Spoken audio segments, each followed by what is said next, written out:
नमस्कार। कल के अध्याय में हमने पढ़ा था कि आरटीई का पूरा नाम right to children to free compulsory education. विश्व में सर्वाधिक बाल श्रम वाला देश भारत है और सर्वाधिक बाल श्रमिकों वाला राज्य है भारत में उत्तर प्रदेश। परिवार के इस टॉपिक में आज कल के भाग में कुछ बच गया था, उनका अध्ययन कर रहे हैं। और इन नोट्स में रीट लेवल प्रथम के पर्यावरण अध्ययन के जितने भी यूनिट पार्ट है उनके प्रश्नों का संग्रह है। तो आगे हम अध्ययन कर रहे हैं। परिवार ही हमारा पार्ट चल रहा है। राष्ट्रीय नारकोटिक्स ब्यूरो कहाँ है? तो वो है नई दिल्ली में। ये शराब और ज्वलनशील पदार्थ उनसे संबंधित है। तो राष्ट्रीय नारकोटिक्स ब्यूरो कहाँ है? वो नई दिल्ली में। इसकी स्थापना 17 मार्च 1986 को की गई थी। शराब एक ज्वलनशील पदार्थ है जिसे मीठी या शर्करादार वस्तुओं को सड़ा गलाकर आसवन विधि पद्धति द्वारा बनाया जाता है। इसमें जो इम्पोर्टेंट प्रश्न बनता है वो ये है कि शराब को बनाने के लिए कौन सी विधि काम में ली जाती है? वो है आसवन विधि। उन्हें सड़ाते हैं, गलाते हैं और उनसे शराब बनाई जाती है।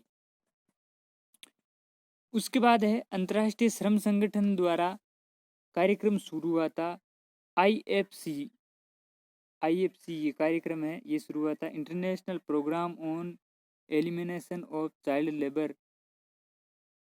राष्ट्रीय बाल श्रम नीति की घोषणा 1987 को की गई थी। ये भी इम्पोर्टेंट क्वेश्चन है।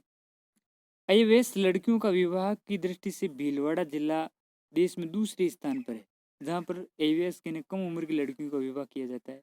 उत्तर प्रदेश का श्रावस्ती जिला प्रथम स्थान पर है और दूसरे स्थान पर अपने राजस्थान का भीलवाड़ा है।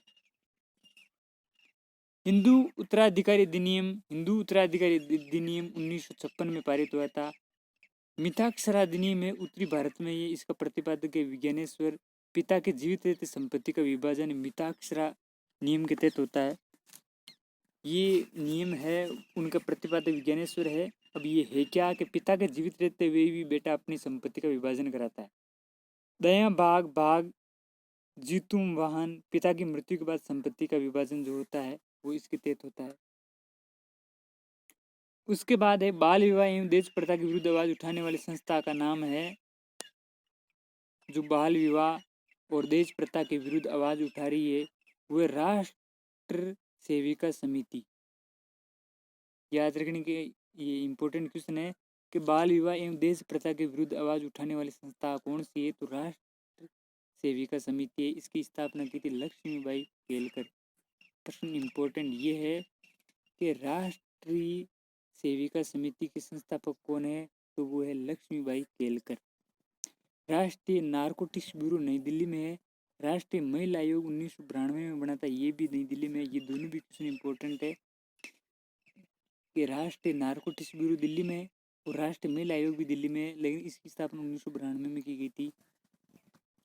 अब आगे का है कि अनुच्छेद 24 के भाग